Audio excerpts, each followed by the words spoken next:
بسم الله الرحمن الرحيم.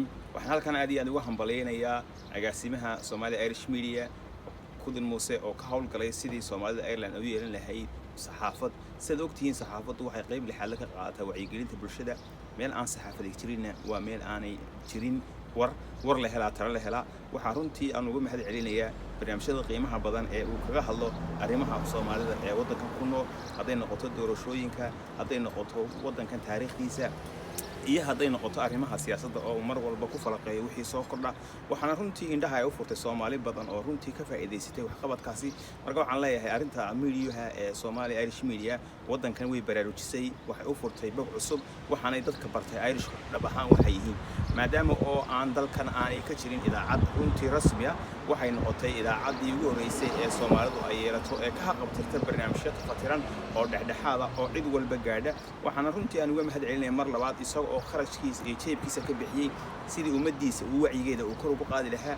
taasna runtii waxaan Ilaahay uga baryaa inuu ajarka xasanaad ka siiyo, waayo media-hu waa midi laba af leh, dhankii loo adeegsado ayuunbay noqotaa.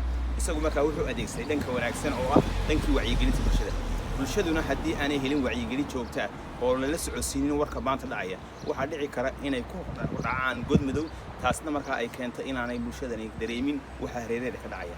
waddanka waxa dhaca maalin walba 24 saacadood war baa dhaca. warkaasi wuxuu ku saabsan yahay horumar buu ku saabsan yahay, war dhiile abaa jira. qofka haddii aanu wararka caynkaas ee darayga aanu helin ma heli karo runtii wuxuu ku go'aan qaato.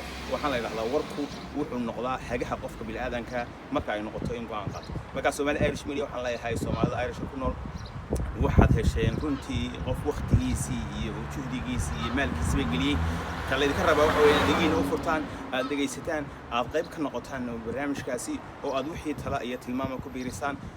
qof kastaaba runtii fikir iyo talo haya, haddii la isku geeyay wax weyn baa dhici kara, waxan faa'iido weyn oo dhici karta. waxaan rajaynayaa qorshayaasha uu iga warramay inuu sameyn doono mustaqbalka dhow. waxaa kamid ah inuu sameynayo ardayda dhalinyarada ah isku keeno ee sanadka jaamacadda ka baxaysa, ardayda Soomaalida ee dugsiga sare ka baxaysa inuu isku keeno, inuu bal saadaaliyo runtii ardaydaasi mustaqbalka halkay gaari karaan iyo inay dhexdooda kala faa'iideystaan. waxyaalahan aadka ugu jecelahay waxaa kamid ah in dadka uu dhiirigeliyo oo uu ii warramayo dadka aad iyo aadka Soomaalida waqtigan xaadirka ah masarka ka baxaya ama ay jiraan qaarkood inay waxbarasho si sare raadinayaan uu isu keeno. waxaan runtii aad iyo aad ugu hambaleynayaa hamigiisa ah oo iga sheekeeyay inuu rabo dadka inta ugu labeenta ee ugu waxtarka badan la inuu keeno.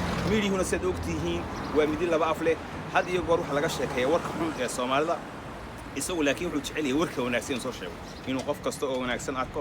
waxaan jecelahay inuu noqday qof aan ku sifeyn karo shinida waxa la yiraahdaa waxay raadsataa ubaxba ubaxu ka udgoon yahay ayay raadsataa. taasaa keentay markii dambe inay malab samayso aad iyo aad u macaan.